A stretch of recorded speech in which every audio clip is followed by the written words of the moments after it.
Hi, I'm Arnie Bernstein. I'm the author of several books of nonfiction, a few books on Chicago history, about Chicago movies, Chicago in the Civil War, and I'm also the author of Bath Massacre, America's First School Bombing, and Swastika Nation, Fritz Kuhn, and the Rise and Fall of the German-American Bund. I'm here in my office, which is incredibly messy, so I'm not going to show you the whole thing, but just so you get an idea of my workspace, which is flexible, shall we say. Behind me are a couple of my book covers that I framed. Uh, you may notice a picture over my shoulder of a rabbi deep in study. That was a picture that hung in my parents' house when I was growing up, and my mother gave it to me. And I really love that picture. It's of a man engrossed in reading, which I am often engrossed in reading. There's my computer here where I do my work. Currently, I'm working on I'm not going to show you the whole thing, but I'm working on a draft of a new project, and I'm not going to say anything more about that. Like all good writers, I drink coffee, and here is my Holy Goodfellas coffee mug. Did you think that was funny? As inspiration, above my desk is my very own autographed picture of Groucho Marx, one of the prizes in my collection. Beneath that is my autographed picture of Herschel Gordon Lewis. Herschel Gordon Lewis, of course, being the Chicago filmmaker, schlock filmmaker, I might add, of such wonderful low-budget, no-budget films as Blood Feast and The Wizard of Gore, films you don't want to see if you have any kind of decent sensibility. But Herschel, in addition to being a schlock filmmaster, was a guru of direct marketing and writing. And on my shelf, I do have The Art of Writing Copy. The man was versatile. And these are some of the other books on my bookshelf. You'll notice the Elements of Style. I am a total geek for that book. You'll notice I have all 4 editions of it. And some of the other books on my bookshelf. Oh, hello, Charlie Chaplin. Above my bookshelf are some other talismans. My World Champion White Sox hat. My Yiddish White Sox hat. And one of my beloved fedoras, because every good writer needs a fedora, right? You want to look like a Walter Winchell sometimes. To the side of my desk is my daily calendar. You'll notice it is Snoopy, and he's using a typewriter because, yes, just like Snoopy and just like many other people, I like to use a good typewriter. Here's a picture of my beloved Royal Quiet Writer, circa mid-1950s. Love it, use it all the time.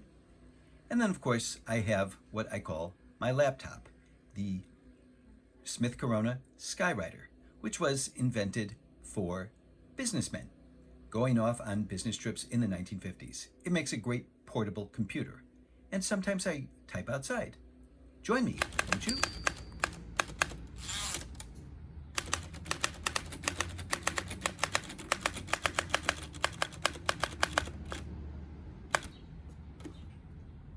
Writing on typewriters is really easy. I love it. It's a machine dedicated only to writing, so you can't get all messed up on the face tubes or the Pinstagrams or the tweeters or whatever it is that our computers distract us with. They're made for writing, writing only. As I say, learning to touch type was probably the best skill I ever learned in high school, that and creative writing. I started writing outside on a typewriter back when I was in college. Yes, I had another portable. It wasn't this one. And I just took to typing in the woods. There was nobody around.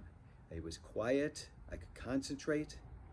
And I fell in love with using a typewriter inside, outside. I highly recommend it. I highly recommend getting a typewriter. If you're a writer, learn to touch type. And you'll find that it completely changes your writing process. It's a machine dedicated to writing. It's you, the machine, the paper, the writing. Oh, FYI, Jim, this is apropos of nothing. I use the what do you call it? The construction paper, so I don't damage the keys. The platen is as hard as a rock, and if you don't have something backing it, it can wreck the keys. And buying a new platen is, and getting installed is well over $100, which is about 1.5 times of what I paid for this typewriter, which I got for a steal off eBay, and I really do mean a steal. But let me get this in.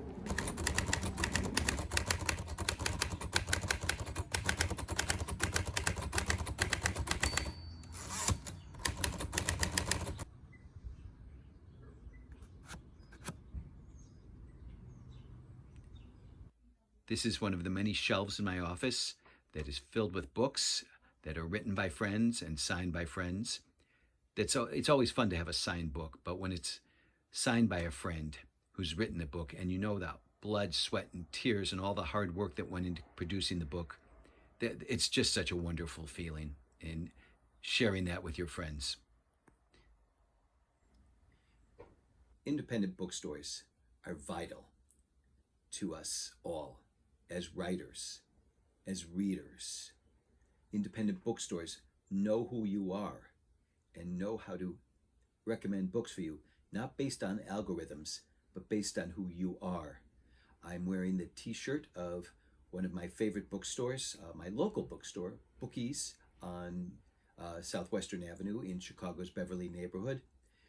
It's run by Keith Lewis, who does incredible work, and he's made the bookstore into a neighborhood fixture.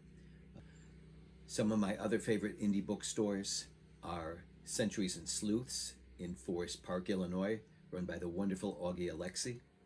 And if you're ever in Lansing, Michigan, be sure to hit Everybody Reads and Stuff, run by the wonderful, wonderful Scott Harris, my brother in baseball loving. And of course, what Susie does at the bookseller is incredible. Support Susie, support all these indie bookstores.